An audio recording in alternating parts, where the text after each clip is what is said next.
Question number 11, the nurse is triaging clients at the site of a manufacturing plant explosion, right? Which of the following clients should the nurse ensure is transported to the hospital first? What type of question do you guys think that this is? So a client who has a laceration on the left lower arm, a client who has an open fracture of the right tibia and an absent right pedal pulse. Is it a client who has a partial thickness burn on both hands, or is it a client who has a large open head wound and a GCS of 3? All right, so what are we thinking?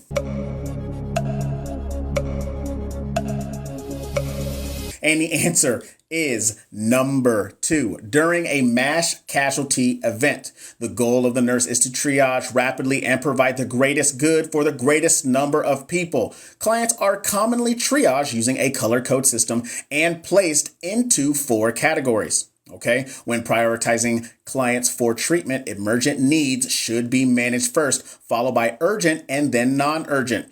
Okay, the client with an open fracture and impaired distal pulses, i.e. Absent distal pulses, capillary refill that's less than 3, has an emergent need for care as limb loss may occur without rapid intervention. Here we go. Question number 12. I'm sorry. The nurse in the emergency department is assessing pediatric clients. The nurse should suspect child abuse if a what? Once again, this would be another prioritization question as well, because we're in the emergency room and we suspect something and I need to find out which one of these individuals is having this issue, right? So a 1-year-old client has dyspnea and a swollen tongue after eating part of a home plant. A 2-year-old who has a large hematoma on the forehead after falling out of a chair, like my son.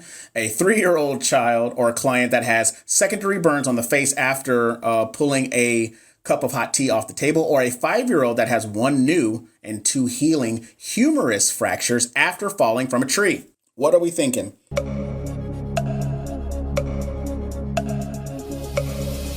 And the answer is number 4.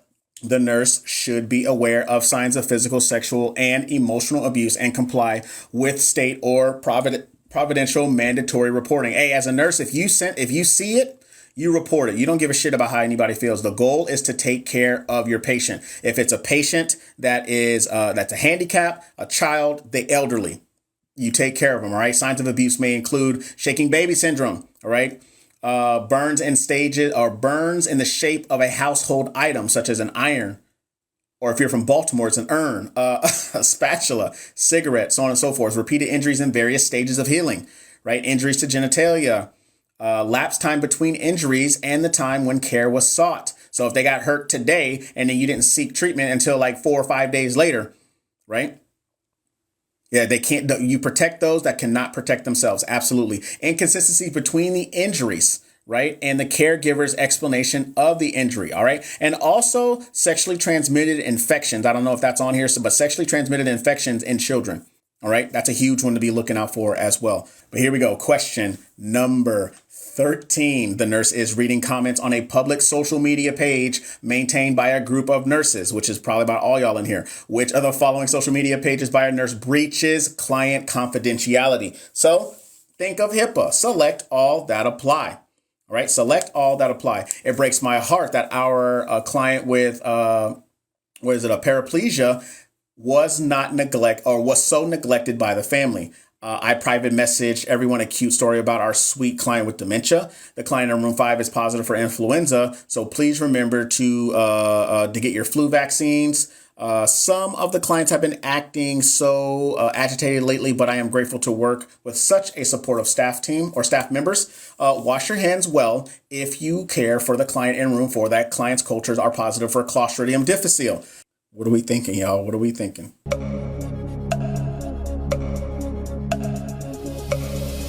And the answer is 1, 2, 3, and 5. So shout out to everybody that got 1, 2, 3, and 5. Nurses are ethically and legally obligated to prevent breaches of confidentiality when using social media. Trust me, these hospitals don't got no problem getting rid of y'all. So y'all, hey, you got to protect your license. All right. Stop it. Stop it with the nonsense. All right. Nurses should protect client confidentiality and safeguard any protected health information learned during care. PHI, which is Protected health information includes the client's name, diagnosis, history, examination results, or treatment, and may be discussed only in a private setting with staff members who are directly involved in the patient's care. All right. To include sharing PHI while referring to the the client by name, nickname, or room number does not protect from the client's confidentiality. All right. Even if the client is referred to in a general way without using name, non-specific information can still reveal a client's identity to a third party. You'd be very surprised on how that happens. Here we go. Question number 14. The nurse is preparing to insert an indwelling catheter for a male client. Place in order, the correct order, the steps that you should take. All right. I appreciate you, Nurse Life, for the 3 friendships. I appreciate you. All options must be used. All right. So go ahead and put them in this order and tell me which ones you think they are. That helped me reach my goal. I appreciate y'all with the love. So I'm going to give you guys 60 seconds because I know you guys got to take time to put them in order. So you guys go ahead and take your time and do that. What are we thinking?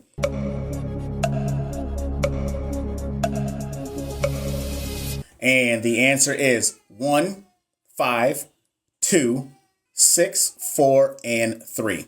So shout out to y'all for getting that one right. So first thing you want to do is that you want to perform hand hygiene and open the urinary catheter, right? Because that is sterile, right? And then apply your sterile gloves and place the fenestrated drape with the shiny side down. Use the non-dominant hand to grasp the penis, which is the reproductive organ, right? Below the glands, right? Use the dominant hand to cleanse the meatus with a cotton ball or a swab stick. Use the dominant hand to insert the catheter into or until the urine return is observed, and then advance the catheter for the tube bifurcation and inflate the balloon. All right, here we go. Question number 15. The nurse has taught a client about end-stage renal disease and hyperkalemia about recommended dietary modifications. Which of the following menu selections by the client would demonstrate a correct understanding of the teaching? So what did the client say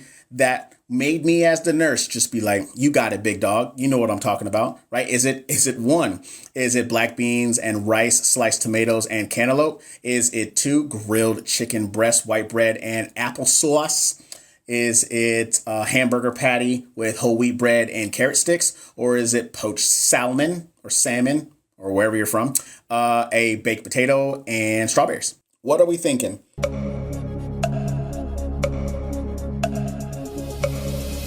And the answer is number 2.